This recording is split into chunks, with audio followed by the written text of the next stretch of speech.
ಮೂಡ ಹಗರಣದಲ್ಲಿ ಸಿಎಂರನ್ನ ಕಟ್ಟಿ ಹಾಕೋದಕ್ಕೆ ಬಿಜೆಪಿ ಪ್ಲಾನ್ ಮಾಡಿದೆ. ಸಿಎಂರ ಪತ್ನಿ ಹೆಸರಲ್ಲಿ ನಿವೇಶನ ಹಂಚಿಕೆಯಾಗಿರೋದಕ್ಕೆ ಸಂಬಂಧಪಟ್ಟ ಹಾಗೆ ಸಿಎಂ ಪತ್ನಿ ಹಗರಣದಲ್ಲಿ ಭಾಗಿಯಾಗಿದ್ದಾರೆ ಅಂತ ಆರೋಪ ಮಾಡೋದಕ್ಕೆ ಮುಂದಾಗಿದೆ ಬಿಜೆಪಿ. ಸೊ ಈ ಕೇಸನ್ನ ಸದನದಲ್ಲೂ ಕೂಡ ಅಸ್ತ್ರವಾಗಿ ಮಾಡಿಕೊಳ್ಳೋದಕ್ಕೆ ಬಿಜೆಪಿ ಪಡೆ ಪ್ಲಾನ್ ಮಾಡಿದೆ. ಹೀಗಾಗಿ ಮತ್ತಷ್ಟು ದಾಖಲೆಗಳನ್ನ ಬಿಜೆಪಿಯ ಲೀಗಲ್ ಟೀಮ್ ಇದರ ಬಗ್ಗೆ ಕಲೆ ಹಾಕ್ತಾ ಇದೆ. ಈ ಬಾರಿ ಸದನದ ಒಳಗೂ ಮತ್ತು ಹೊರಗೂ ಪ್ರತಿಭಟನೆ ಮಾಡೋದಕ್ಕೆ ಬಿಜೆಪಿ ಪ್ಲಾನ್ ಮಾಡ್ತಾ ಇದೆ.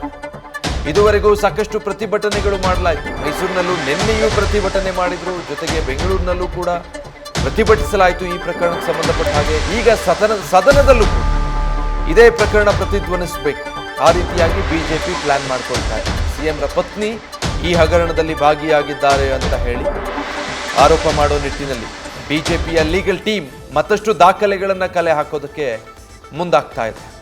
ಮೈಸೂರು ನಗರ ಅಭಿವೃದ್ಧಿ ಪ್ರಾಧಿಕಾರದಲ್ಲಿ ನಡೆದಿರುವಂತಹ ಅಕ್ರಮ ನಿವೇಶನಗಳ ಹಂಚಿಕೆ 50-50ರ ಅನುಪಾತದ ಹೆಸರಿನಲ್ಲಿ ಯಾವ ರೀತಿ ಗೋಲ್ಮಾಲ್ ನಡೆಸಲಾಗಿದೆ ಅನ್ನೋದಕ್ಕೆ ಸಂಬಂಧಪಟ್ಟ ಡೀಟೇಲ್ಸ್ ಕೊಡ್ತಾರೆ ಮಧುಸೂದನ್. ಲೈವ್ನಲ್ಲಿ ಜಾಯ್ನ್ ಆಗ್ತಾ ಇದ್ದಾರೆ. ಮಧುಸೂದನ್, ಈಗಾಗಲೇ ಬಿಜೆಪಿ ಈ ಮೈಸೂರು ನಗರ ಅಭಿವೃದ್ಧಿ ಪ್ರಾಧಿಕಾರದಲ್ಲಿ ಆಗಿರೋ ಹಗರಣವನ್ನ ದೊಡ್ಡ ಅಸ್ತ್ರವನ್ನಾಗಿ ಪ್ರಯೋಗ ಮಾಡ್ತಾ ಇದೆ. ಸದನದಲ್ಲೂ ಕೂಡ ಇದನ್ನೇ ಮುಂದುವರಿಸೋ ಪ್ಲಾನ್ನಲ್ಲಿದೆಯಾ? ಹೇಗೆ ಸರ್ಕಾರವನ್ನ ಸಿಎಂರನ್ನ ಇಕ್ಕಟ್ಟಿಗೆ ಸಿಲುಕಿಸೋದಕ್ಕೆ ಬಿಜೆಪಿ ಪ್ಲಾನ್ ರೂಪಿಸ್ತಾ ಇದೆ?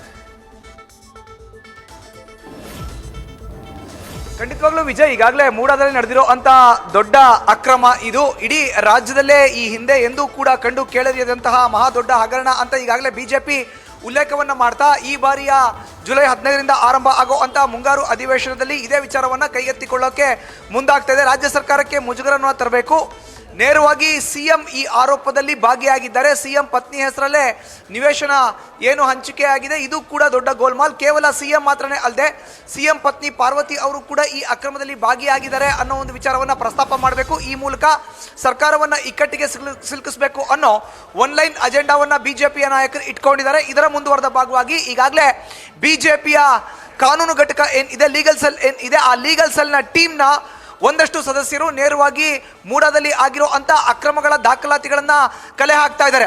1979-80ರಿಂದ ಆಗಿರೋ ಅಂತ ಅಕ್ರಮ ಇದು. 50-50 ಅನುಪಾತದಲ್ಲಿ ಏನು ನಿವೇಶನವನ್ನ ಹಂಚಿಕೆ ಮಾಡಬೇಕಾಗುತ್ತೆ, ಇವತ್ತು ಅದು ಕೋಟ್ಯಾಂತರ ರೂಪಾಯಿ ಬೆಲೆ ಬಾಳುವಂತ ಜಾಗ ಆಗಿದೆ. ಹೀಗಾಗಿ ಒಂದು ಬಾರಿ ಭೂ ಸ್ವಾಧೀನಕ್ಕೆ ಒಳಪಟ್ಟಂತ ಜಾಗ ಏನಿದೆ ಅದನ್ನ ರೀಡ್ಯೂ ಮಾಡೋದು ಅಥವಾ ನೇರವಾಗಿ ಮತ್ತೊಮ್ಮೆ ಅದನ್ನ ಪುನರ್ ಹಂಚಿಕೆ ಮಾಡೋ ಅಂತ ಪ್ರಕ್ರಿಯೆ ಯಾರ ಕೈನಲ್ಲೂ ಇಲ್ಲ. ಇದಕ್ಕೆ ಕಾನೂನಲ್ಲೂ ಕೂಡ ಅವಕಾಶ ಇಲ್ಲ ಅನ್ನೋದನ್ನ ಈಗಾಗಲೇ ಬಿಜೆಪಿಯ ಲೀಗಲ್ ಟೀಮ್ ನೇರವಾಗಿ ಬಿಜೆಪಿಯ ನಾಯಕರಿಗೆ ಒಂದಷ್ಟು ಮನವರಿಕೆಯನ್ನು ಮಾಡಿಕೊಟ್ಟಿದೆ. ಹೀಗಾಗಿಯೇ ನೇರವಾಗಿ ಸಿಎಂ ಮೇಲೆ ಒಂದು ಅಸ್ತ್ರವನ್ನ ಪ್ರಯೋಗ ಮಾಡಲಿಕ್ಕೆ ಬಿಜೆಪಿ ನಾಯಕರು ಮುಂದಾಗಿದ್ದಾರೆ.